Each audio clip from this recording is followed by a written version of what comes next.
Hey guys, welcome on our YouTube channel Teaching Warrior. मेरा नाम है दीपिका और हम लोग करने वाले हैं सीडीपी के मोस्ट इंपॉर्टेंट एमसीक्यूज। तो शुरुआत करते हैं हमारे पहले क्वेश्चन से। पहले क्वेश्चन में दिया है, एक छात्र को असाइनमेंट पूरा करने के लिए उसके रुचि के 15 टॉपिक दिए जाते हैं। यह उसके डैश अधिगम कार्य में वृद्धि करेगा। तो किस में वृद्धि करेगा? जब उसकी ही रुचि के उसे काम दिए जाएंगे तो वृद्धि करेगा उसकी बौद्धिक क्षमता में। ठीक है, इसका विकास करेगा। तो सही होगा इसका ए, क्योंकि व्यवहार इसमें होगा नहीं, भावुकता होगी नहीं और ना ही सामाजिक। नेक्स्ट, निम्नलिखित में से किस क्षेत्र में एडीएचडी बच्चों को कठिनाई होती है? तो देखिए, इन बच्चों को कठिनाई होती है ध्यान देने में। ठीक है, और ये होते हैं अति सक्रिय और आवेग नियंत्रित नहीं कर पाते हैं। तो इसका जो सही हो जाएगा वो है फोर्थ, यानी कि उपयुक्त सभी। नेक्स्ट, देखिए इसमें क्वेश्चन है जो कट हो गया, बट मैं आपको बता दे रही हूँ। इसमें दिया है, इंटेलिजेंट टेस्ट में 9 साल के बच्चे की जो मेंटल एज है वो है 10, तो हमें उसका IQ बताना है। अब देखिए, जो फॉर्मूला क्या होता है, mental age upon chronological age. तो मेंटल एज हो गई उसकी 10 एंड देन क्रॉनिकल 9 इंटू 100। अब देखिए, अब हम इसे जब कट करेंगे तो कितना आएगा? 100 प्लस हो जाएगा ये। ठीक है, तो इसका जो सही होगा वो है औसत।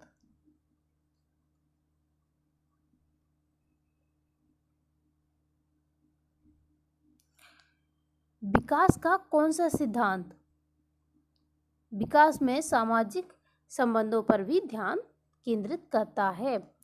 अब देखिए, विकास का कौन सा सिद्धांत है जो कि सामाजिक संबंधों पर, जहां पर आगे सामाजिक संबंध वहां पे हो गया बायोगैस की। ठीक है, तो इसका सही हो गया ए।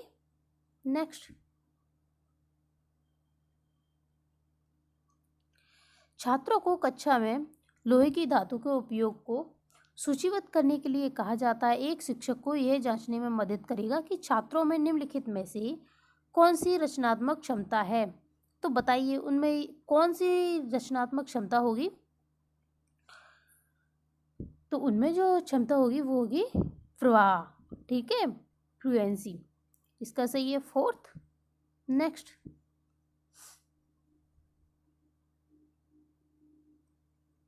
मैस्लो के प्रेरणा के पदानुक्रम के सिद्धांत में गति होनी चाहिए, आवश्यक गति क्या होनी चाहिए? तो उसमें आवश्यक गति जो बताई गई है, जो कि 5, उसमें यानी कि 5वीं जो नीड है वो कौन सी है?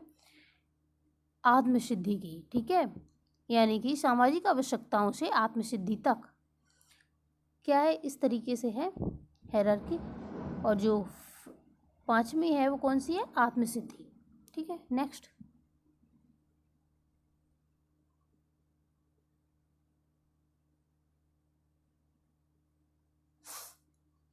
परामर्शदाता के लिए आवश्यक विशेषता का चयन करें। तो परामर्शदाता के लिए आवश्यक विशेषता होती है वो कौन सी होगी? वो है सहानुभूति परक होना। परामर्शदाता कैसा होना चाहिए? सहानुभूति परक होना चाहिए। इसका जो सही हो जाएगा वो है 3। एंड नेक्स्ट, अगर गर्भावस्था के समय माँ ने बड़ी मात्रा में शराब का सेवन किया हो तो शिशु को क्या नुकसान होने की संभावना रहती है? अब देखिए, ये क्वेश्चन है, ये पिछली बार भी आया हुआ है। तो इसका जो आंसर सही है वो है भ्रूणमध्य सिंड्रोम। ठीक है, एल्कोहल सिंड्रोम हो जाएगा उसे फेटल। नेक्स्ट,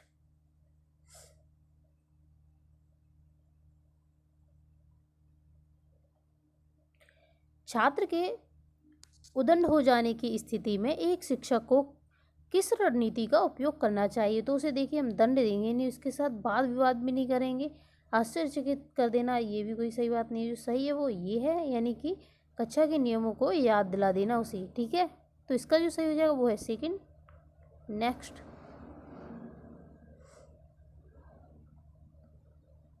क्लासिकल कंडीशनिंग किसकी? पावलोव वाली। ठीक है, होने से पहले अनुबंधन उत्तेजना का वर्णन करने के लिए कौन सा शब्द दिया गया?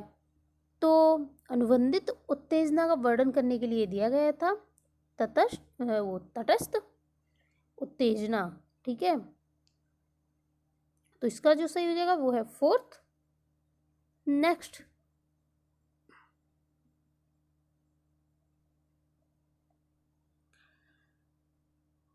भाषाई नियमों को वह कौन सा समुच्चय है, यानी भाषाई नियमों का वह कौन सा समुच्चय है जो कि संचार के लिए भाषा के प्रयोग को नियंत्रित करता है? तो वो कहलाता है उपयोगिता। ठीक है, तो इसका हो जाएगा थर्ड। नेक्स्ट,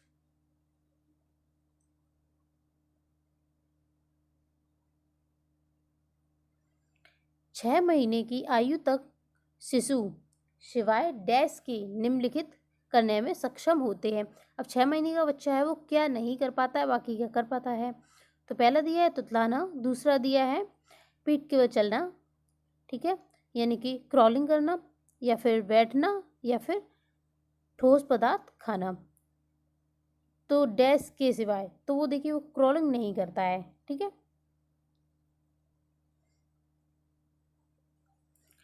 नेक्स्ट,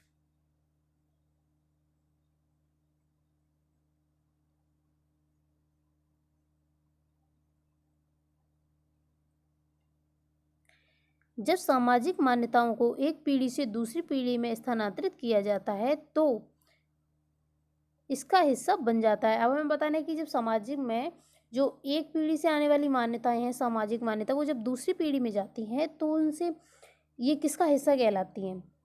ठीक है, तो ये जो हिस्सा कहलाती हैं ये है सामाजिक गतिविधि का। नहीं सॉरी, इसमें पूछा गया है कि एक पीढ़ी से दूसरी पीढ़ी में जाती हैं, तो ये है संस्कृति का संचरण। नेक्स्ट,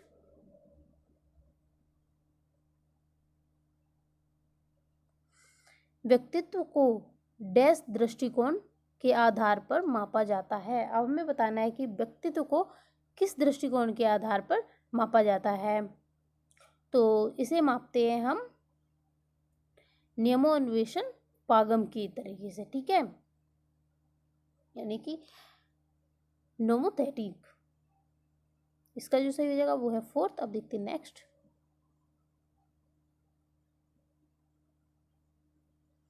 प्याजे की 4 विकास अवस्थाओं में से किस अवस्था में वस्तु स्थायित्व विकसित हो जाता है? तो ये पहली स्टेज है, उसमें हो जाता है, यानी कि इंद्रिय गामक अवस्था, जो कि इसमें दिया है इंद्रिय जनित अवस्था, सेंसरी मोटर स्टेज।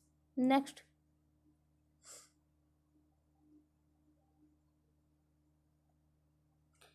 प्याजे की पूर्व संक्रियात्मक अवस्था डैश है। तो पूर्व संक्रियात्मक अवस्था कितनी होती है? 2 से 7। ठीक है, इसका सही हो जाएगा 3। और इंद्रिय गामक 0 से 2 और मूर्त 7 से 11 और औपचारिक हो जाएगी 11 के बाद। ठीक है, नेक्स्ट,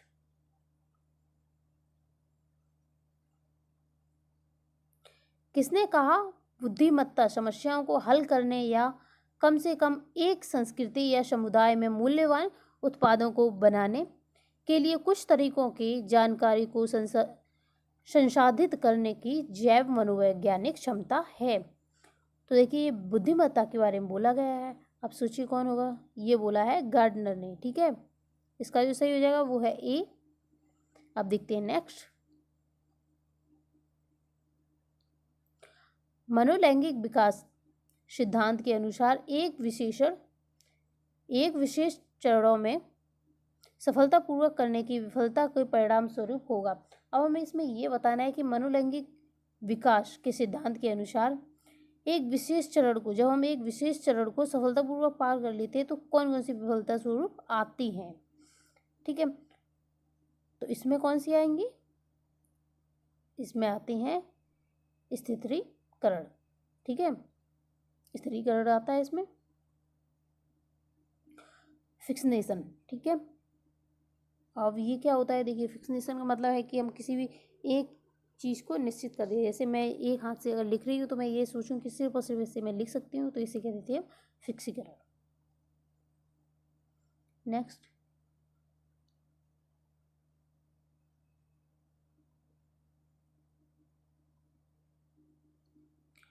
किस उम्र में बच्चे मित्र बनाने के इच्छुक होते हैं? तो बच्चे जो होते हैं मित्र बनाने के इच्छुक कब होंगे? तो ये होते हैं 3 वर्ष तक की एज में, ठीक है, यानी कि 3 वर्ष। नेक्स्ट, संज्ञानात्मक विकास और अधिगम का मुख्य निर्धारक है। हमें बताना है कि संज्ञानात्मक विकास और अधिगम का मुख्य निर्धारक क्या है? तो वो होती है हमारी संस्कृति, ठीक है। नेक्स्ट,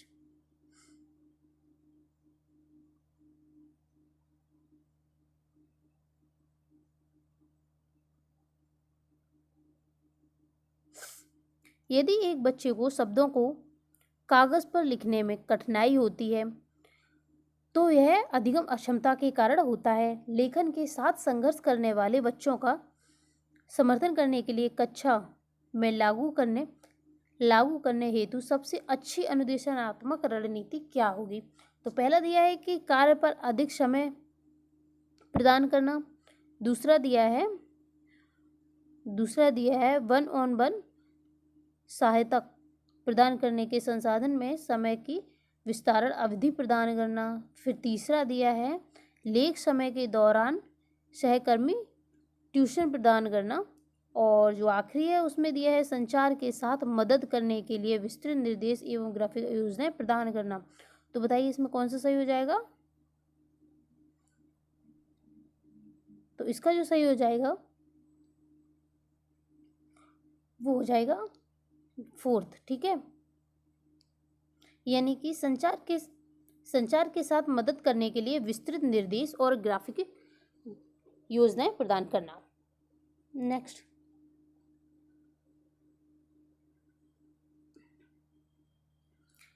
वह चर जिसे वैज्ञानिक अन्वेषण बदलता है या हेरफेर करता है उसे हम क्या कहते हैं? तो देखिए उसमें बदल भी सकता है और उसमें हेरफेर भी कर सकता है। इसका मतलब कि वो क्या हो गया? वो स्वतंत्र हो गया, ठीक है। तो इसका जो सही है वो है स्वतंत्र चर। नेक्स्ट,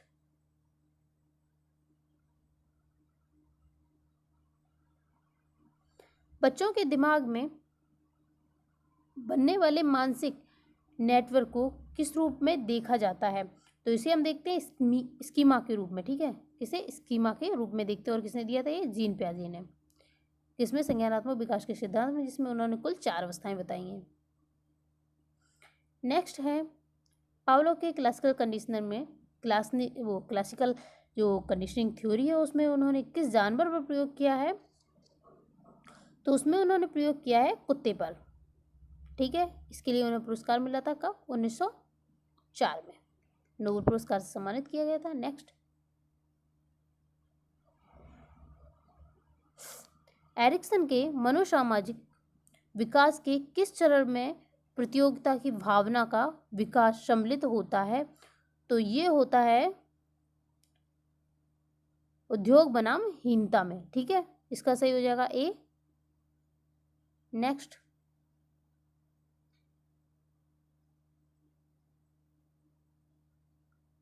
निम्नलिखित में से क्या रचनात्मकता के लिए एक अवरोध नहीं है? अब हमें इसमें बताना क्या चीज है जो कि अवरोध नहीं होती है रचनात्मकता के लिए। तो देखिए विभिन्न सोच का होना ये रचनात्मकता के लिए क्या अवरोध नहीं है, ठीक है। ये अवरोध नहीं है बल्कि ये एक अच्छी बात होती है उनके लिए।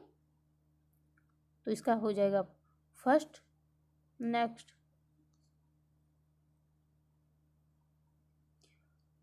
कोशिका विभाजन में त्रुटि के कारण निम्नलिखित में से कौन सा विकार हो जाता है? तो देखिए कोशिका विभाजन में जो त्रुटि आ जाती है उससे हो जाता है डाउन सिंड्रोम। इसका जो सही है 4th, ठीक है। और ये ध्यान से संबंधित है और डिसलेक्सिया पढ़ने से संबंधित है। देखते हैं नेक्स्ट,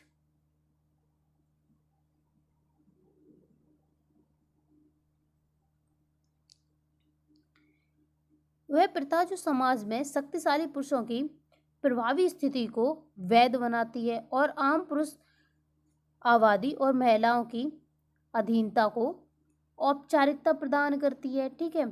यह पुरुष के अन्य सीमांत तरीकों को डैश कहा जाता है। तो इसे हम क्या कहते हैं, हमें ये बताना है। तो इसे तो हम कह देंगे हैग्मोनिक पुरुष। ठीक है, नेक्स्ट।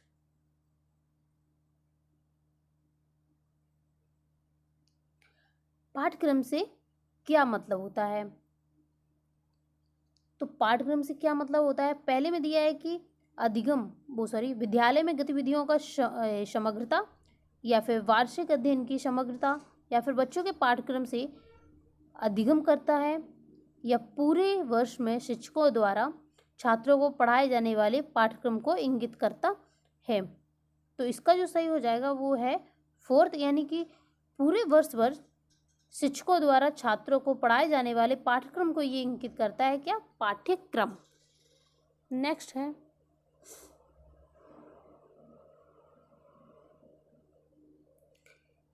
विद्यार्थी दीर्घ अवधि में किस माध्यम से अपने अनुचित अवधारणाओं से पार पा लेते हैं? तो वो किससे है, जिससे कि वो अपनी जितनी भी उनकी गलत धारणाएं या फिर अनुचित धारणा, गलत नहीं बोल सकते, मतलब अनुचित जो कि सही नहीं है, उन धारणाओं से पार पालेगा। तो उसे हम कहते हैं निराकरण शिक्षण। ठीक है, इसका हो जाएगा 3। हमारे 30 क्वेश्चन पूरे कंप्लीट हो गए हैं। तो अगर वीडियो ये आपको पसंद आई हो तो प्लीज़ आप लाइक करना, शेयर करना एंड सब्सक्राइब करना। Thank you for watching.